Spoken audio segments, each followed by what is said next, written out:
episode of KntRadio with my special guest, Spencer Garret, legendary actor, played in so many movies. He's been acting in decades, you know what I'm saying? A legend. From Winning Time, Transformers, Remember the Fallen. He played Simon in Star Trek Next Generation. He played in Winning Time, HBO Max. It's a lot going on. So let me get my boy in here. We're going to be talking about this acting game because you know you done tuned into the official entertainment business podcast. Shout out to Peanuts Beach. Shout out to Flight Sports. Shout out to Bombshell, Jasmine Ray. You feel me? My special guest is almost here. Legendary. We're going to be talking about Winning Time. That's one of my favorite shows. Y'all see I got the Lakers hat on right now. Die Hard. You feel me? But before y'all jump on here, follow me at KBROWNTHECEO and hit that YouTube at KntRadio. And make sure you share this joint up. Tell your friends, tell your stuff like that because there's a legend in the building. And if you're an actor, want to get into acting, this is the platform and interview you want to see because you're going to get into the meat and potatoes of this shit. You feel me? You got a request to be in the live. Hit that plus sign right there. What up, Mo? What up, Mo De Niro, Flight Sports TV, Dritty, dope photographers in the building. It's a lot of entertainers in the building. Make sure y'all hit that like and subscribe button on the YouTube. Hit the like button, share this Instagram up. Hold on, let me get my boy in here. There we go.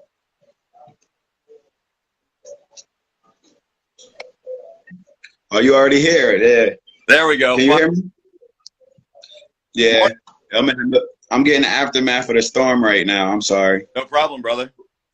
Good to see you. Well, I'm good to see you too, man. It's nice that I finally get this together. It's been a long time coming. For a long time. Sorry, I got morning bedhead.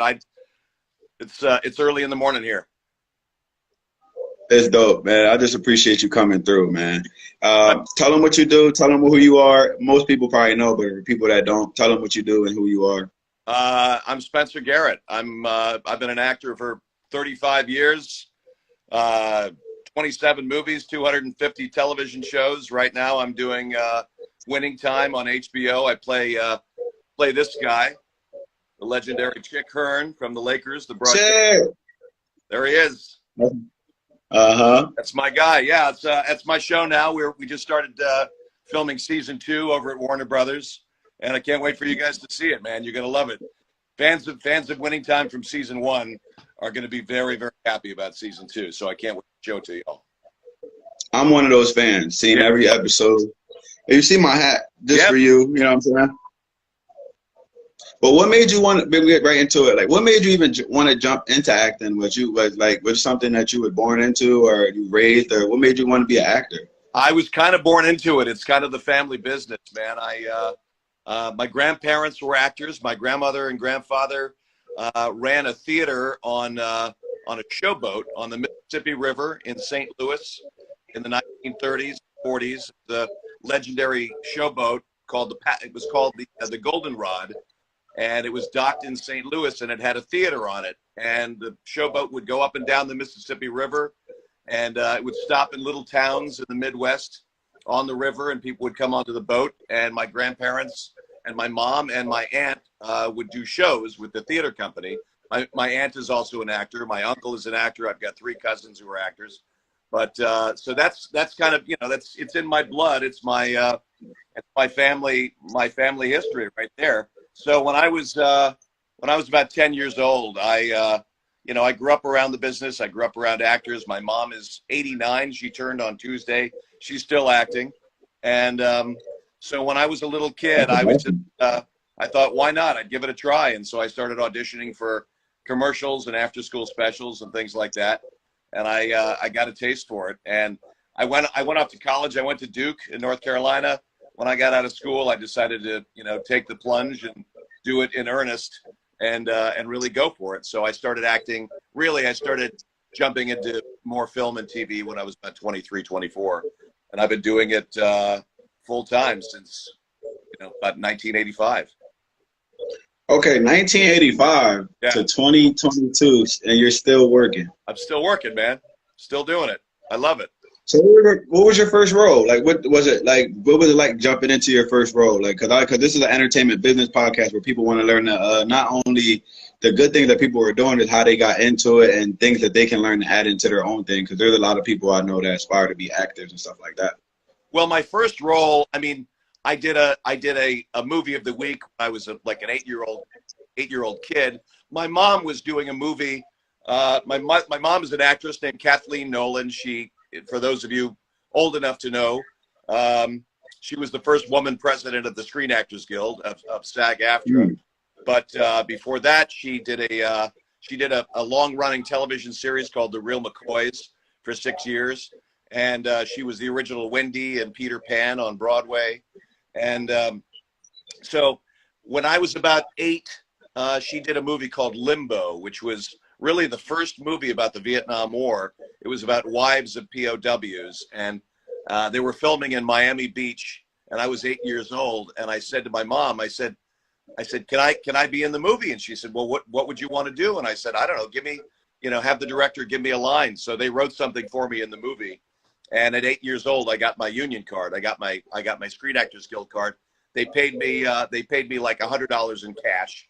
So I got like a little envelope full of cash. As an 8-year-old kid, I went off and bought toys with it. And I thought, well, this is a pretty good gig. And I've always been around sets and always loved being around sets and being around actors. And so when I was about 8, 9, 10, I started, when we finished that movie, I came back to Los Angeles and started doing commercials and things like that. But then I stopped. I went off to high school. I wanted to get my degree. And so I would say my first really significant role probably in a movie was probably Air Force One with Harrison Ford. And that's a good movie. That's what I called my first grown-up movie. But I started out doing television. I did a television pilot in '85. But when I moved out to Los Angeles to pursue it full time, I did Air Force One and George of the Jungle, and got to work with one of my heroes, Robert Duvall, on a film called The Stars Fell on Henrietta.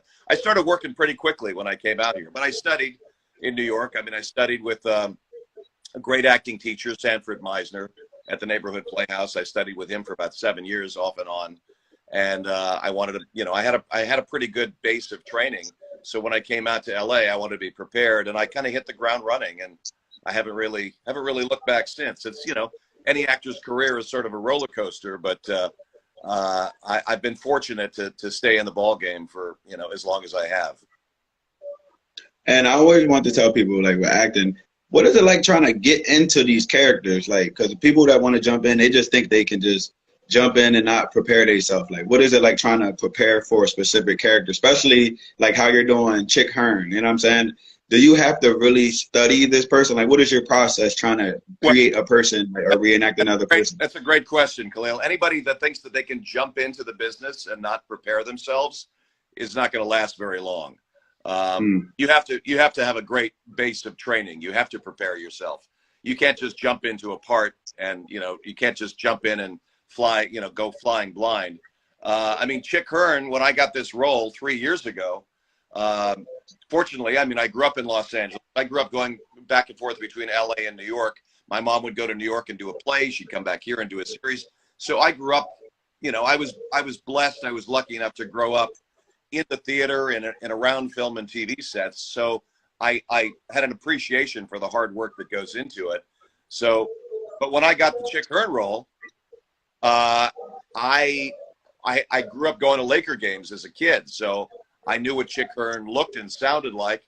When I had the audition for the initial pilot, I went in and I dressed and looked as much like him as I possibly could.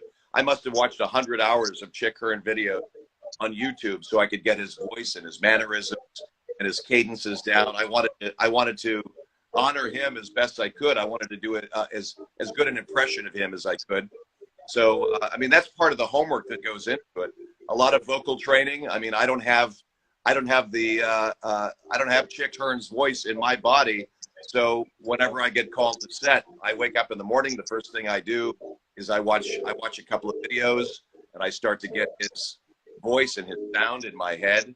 But in school, in conservatory, when I studied with Mr. Meisner, when I went to Juilliard as well, and you get a lot of vocal training. You have to learn how to train your voice to do that stuff. So it's all like, that's all like the nuts and bolts of inside baseball actor training. And I got a question from the chat. This one's from Slim College.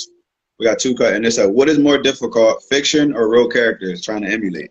That's a great question. I would say real characters, especially in the case of Chick Hearn, for example. I played a lot of real characters. I've played something like 12 real life characters. I played Sean Hannity a couple of years in Bombshell. I played a lot of people, and I played a couple of people who are still alive, which is really a challenge. But in the challenge with Chick Hearn is that he's no longer with us, but his family is still around. So, you feel a responsibility to get him as right as possible. Right. So it's more of a challenge because you want to do justice to that person's life, their character. Our show takes a lot of, those of you out there that have watched Winning Time, you see our show takes a lot of liberties with characterizations. But in my case, I'm doing a pretty much a close approximation of Chick Hearn as I can. So I feel a responsibility and a duty to get him as right as possible. Did somebody ever come from the person, as you say, some people are still alive. If somebody called up like, "Yo, you did this just like me"? Well, I did a movie a couple of years ago called The Front Runner for Jason Reitman. I played legendary journalist. I played Bob Woodward of Woodward and Watergate, and I played him in the movie. And I had a chance to meet him in Washington, D.C. I was at a dinner, and I got a chance to meet him. And he said, because he has a very specific way of talking, and he said, "Man, you looked and sounded just like me. You got my voice right." So that was, that was an honor. But listen, a couple of months ago, I was on Instagram, and I noticed that Spencer Haywood was on there, the legendary Spencer Haywood, who's depicted in our show by the great actor Wood Harris. And I sent a DM to Spencer Haywood, and I said, "Hey, I don't know if you watch Winning Time, but I play Chick Hearn. I'd love to talk to you about your time on the Lakers in the 70s and 80s at some point." And the first thing that he wrote back to me was, he said, "My brother, you are Chick Hearn. You are getting it just right." So you can't get a higher compliment than that from a guy who was actually there and who knew the man himself. But it's to answer that question, there's always a higher responsibility when you're playing somebody, a real life character, no question.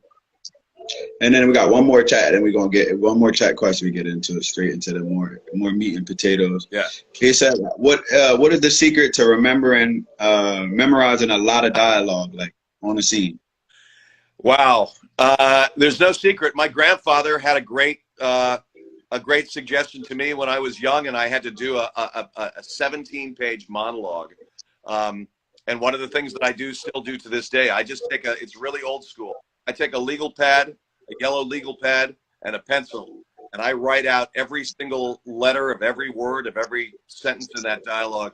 And there's something about writing it out, something about the act of the pen on the paper, and you hope it comes up through the pen and into your brain. But I write it out multiple times. I just got done doing a play in New York a couple months back, and I had like a 10-minute long monologue, and remembering all those lines is quite a task. And I just I went back to my roots, and I just got out a legal pad, and you write it all out. You write it over and over and over again, and the act of repetition, you hope that it sticks to your brain. With the Chick Hearn stuff, when you see me calling the basketball games, like at the end of the season, and it's just me talking as Chick Hearn nonstop, like 10 minutes. There's a lot of repetition there. I'm saying the same thing over and over again, saying Magic to Kareem to Cooper to Magic. That's all. I put them up on giant cue cards because it's just too much to memorize. But sometimes you'll get the script the night before. But there's two apps that I use. For actors out there, I use a thing called Rehearsal Pro, which is a great app. It's like 19 bucks. And I use a thing called Line Learner. And you record your lines into the app. You record your lines and the other person's lines, and you're able to play it back and forth, and it kind of triggers your memory. So I use those two things. I use those tools, and I also use the writing it out thing. You use whatever tricks make it work. Sometimes, like a crazy person, I'll find myself walking around my house in circles, just running my lines over again. People in my neighborhood will see me walking up and down the block, muttering to myself with my earbuds in my ear because I'm listening to my lines on my iPhone. So, you know, you do whatever you can. Yeah, to get it right. You heard that. You heard that first. You said Line Learner and Rehearsal Pro. I'm not connected to them. I've used them for years and I love it. But really, it's just the acted repetition. Walking, you know, going for a long walk, going for a hike, going on the elliptical machine in the gym, sitting on your bicycle, whatever it is. You know, reading your lines as you're doing something else. There's something in the act of memorizing your lines while you're scrambling your eggs or whatever it is that, you know, that puts it into your brain. And you were a part of some of the most greatest movies and shows ever. Like, what was it like working on Star Trek? Like, that's like one of the like household names of shows and movies. Like, what was it like? Because if they don't know, you played Simon on Star Trek Next Generation, and you can explain more about that. Like, what was it like working on the set of Star Trek? I'll show you. You'll get a kick out of this. So this is somebody sent me this not too long ago, which I treasure. This is I got my first Star Trek action figure. That's me as Simon. A fan made that for me, which is just such a thrill. But that was also one of the first TV jobs that I got. That was Star Trek Next Generation. I think was season 2 or 3 that I played that character, and I had just moved out to Los Angeles. I was not a Star Trek fan. I did not know a lot about Star Trek. My godfather, who was also an actor, was on the original series. He was in a play Stepchildren, and so I called him at the time I got the job, and I said, "What can you tell me about Star Trek? What's it like being on Star Trek?" Much like you're asking me now. And so I found an old VHS copy of his performance on the old Star Trek, and I watched it so I could get a sense of, you know, what the vibe of the show was. And I also watched some of it in reruns, and I watched Next Generation. It was very popular at the time. And so walking onto that set, having to play, I mean, how do you prepare to play a Romulan? You know, I mean, I had no idea. What a Romulan? Yeah, is that the one with the ears, right? Well, yes, he had the. I was a quarter Romulan, I was a quarter Romulan, and the rest human, and so I had the little ears, you know. So I didn't know how a Romulan was supposed to act, so I asked LeVar Burton, who's my friend who worked at the show. I asked LeVar. I asked Jonathan Frakes, the director, and he said, "Well, Romulans are typically very kind of emotionless, unfeeling, but I also had human, so I had to learn how to act like a Romulan really quickly." But it was a lot of fun. I remember feeling very green and very nervous on that set, and I had to learn. You know, everybody made me so comfortable working with all those actors. I got very comfortable very quickly, and it turned out to be a really iconic episode of that show. I'm very fortunate to have been on that show, and the Star Trek fan base is so. It's really looking back. Around. It's really the Star Trek fans. How old were you on Star Trek? Oh, man. I was about 24, I think. 24, 25. Yeah. They did good to make you look younger then. Well, they did good. You look like you're 17, 16, or your skin was just smooth. Well, when I was 25, I looked like I was about 16. So it kind of... Yeah, me too.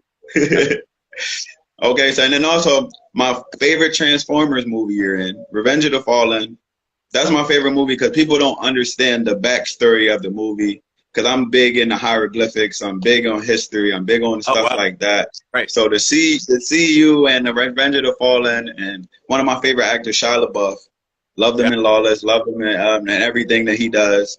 You know what I mean? So what was it like trying to building a Transformers, I guess it's a whole nother genre of, like you say, you do a TV show, you do more like reality and stuff like that. But they actually deal with like space and history. What was it like being on the Transformers? Well, I think I was only on that for a couple of days. That was a while back, but I remember I did a movie with Shia when he was a kid called Bobby, which was directed by Emilio Estevez. It was a movie about the last day of Robert F. Kennedy's life. And Shia, I've seen that. That's a power movie. great movie with Lawrence Fishburne and Sharon Stone and Anthony Hopkins, an incredible cast. And Shia was just emerging as this wonderful young actor. He'd come off of a couple of movies, but he started out as a kid actor, on Even Stevens. So to see him all of a sudden as, the lead in a massive Hollywood blockbuster epic like Transformers, to see him come as far as he did was really quite something. So it was great to get to work with him and watch his evolution as an actor. I've always admired him as well. Even in Bobby, I mean, I could tell the kid was going places. So it was a great experience. I mean, working on a big crazy Michael Bay epic. I was acting in a lot of days. I was acting with a tennis ball on a stick, because you're acting opposite these Transformers, these giant machines, and they're not there. So there's a giant tennis ball on a stick and a big green screen. So it was an unusual experience. So you said the Transformers aren't there? The big ones, like, are they like? So it's like, so you said it's a giant thing on a stick? It literally is a tennis ball on a stick. Yeah. And with a green screen around it, so they can kind of build the characters. Exactly. Yeah.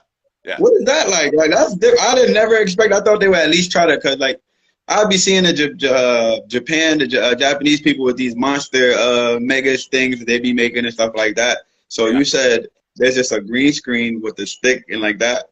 That's it. I mean, what is it like acting with that? Like trying to talk to a stick with a ball on it. I mean, first of all, you're talking to a transformer, which is, it's the land of make believe, So you're acting opposite this giant thing that doesn't exist in the real world anyway, and then add that to the fact that you're talking to a blank screen, or in a lot of cases, a tennis ball, or somebody's moving a light stand or something.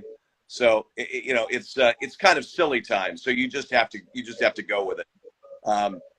With 300 extras around you, we shot a sequence on the Lakers show on Winning Time a couple of weeks ago where we're in the Forum and there's a championship game, and and you look around you when you see the show, there's thousands of people in the Forum around you on the show. But when you actually shoot the thing, I shot something the other day and there's like 25 extras sitting right behind me, and then they fill those people in post-production. So you're reacting off of this crowd that isn't there. And in the case of Transformers, I was acting and reacting off something that wasn't actually in front of me. So you get to use your imagination.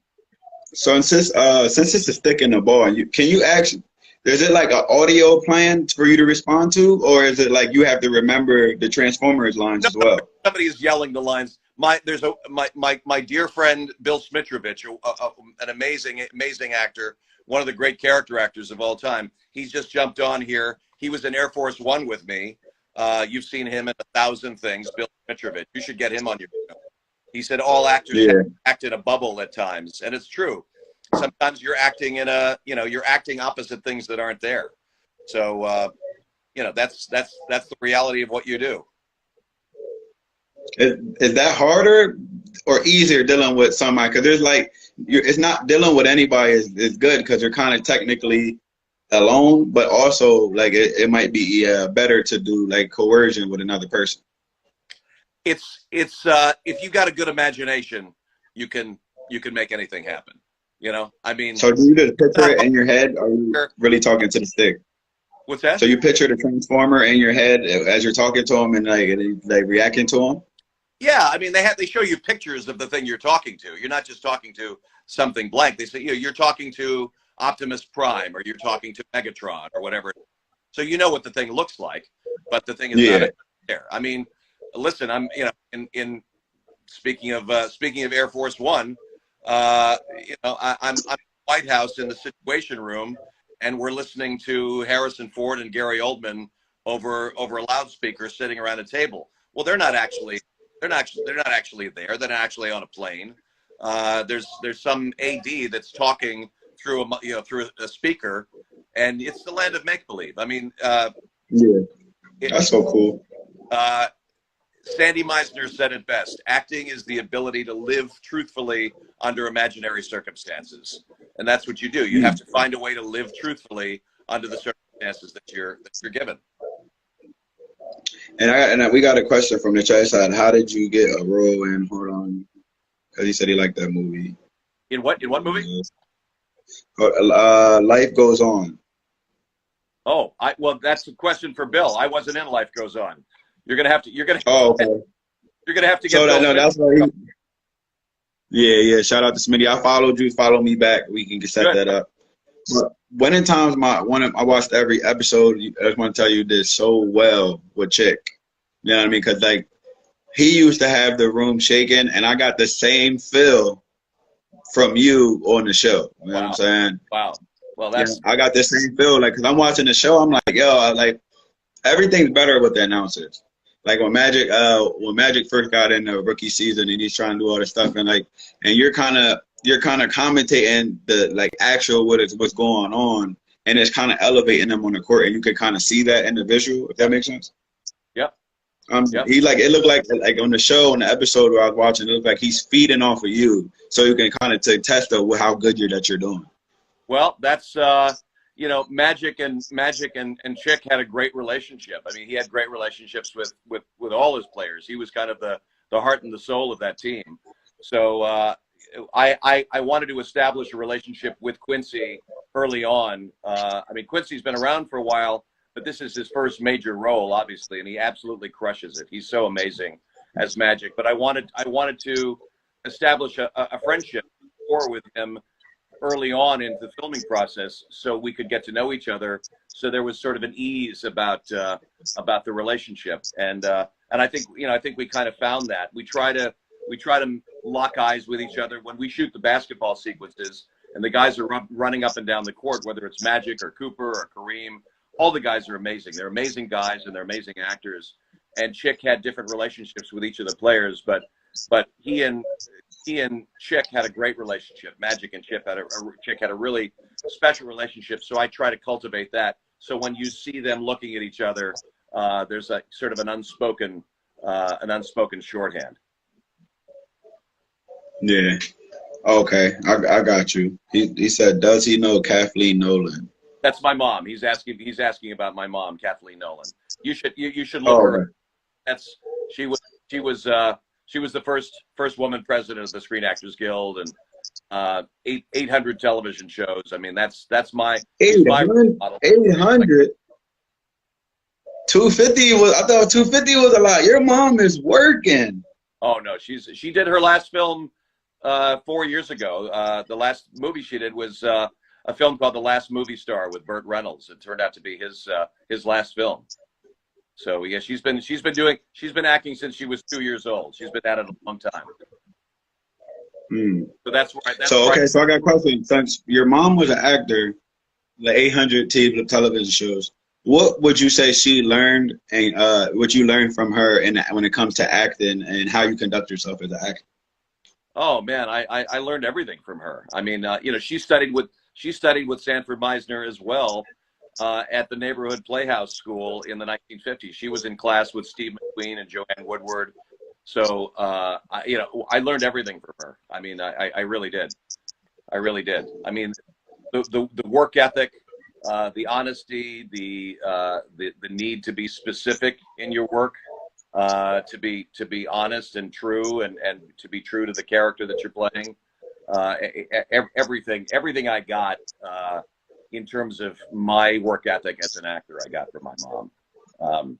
I mean, she's 89 years old and she's still as invested today as an actor. It's like a drug. It's like a religion. Once you're in it, once you're in this family of actors, this tribe of actors, there's nothing like it. So to have a role model like that in my mom, and also my grandparents, who were both actors, it's a very special thing. I'm very proud of it.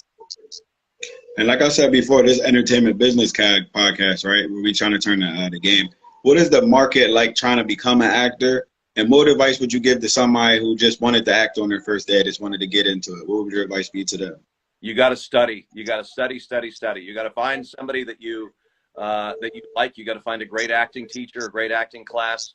Whether you're starting out in college or in a conservatory, or if you're out in the world and you're in the game now, you got to find an acting teacher that you really love, that you clicked with, and do your homework. Know your history. Go, watch classic films. Watch the great actors. Go back. I mean, I could send you a list of my 100 favorite films.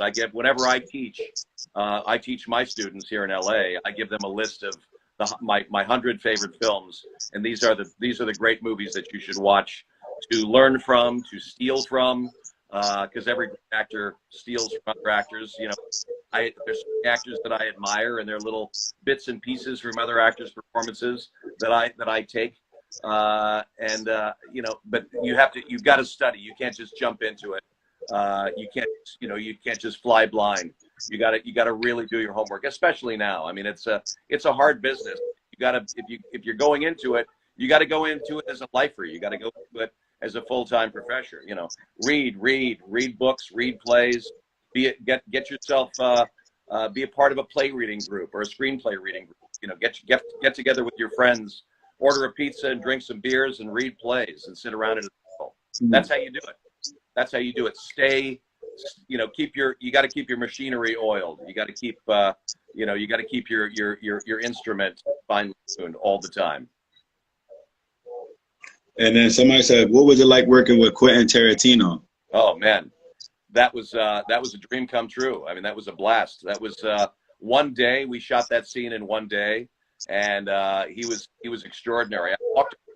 I had not met him, and I walked onto the set. I met him for the first time when I got that job, and he seemed to know everything about me. He knew everything about my career.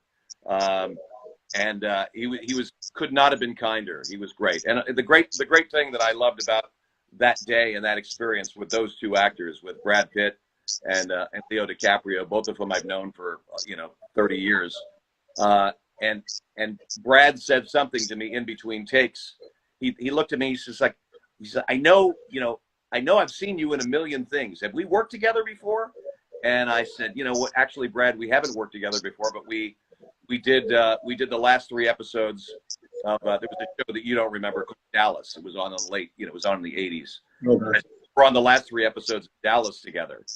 And Jeff Zaranelli, and it's about passion. It's all about passion. Absolutely true. Rocco Sisto. Hey, Rocco, another great actor. Some great actors chiming in here who know a lot more about this stuff than I do. But Rocco and Jeff, yeah, it's about passion.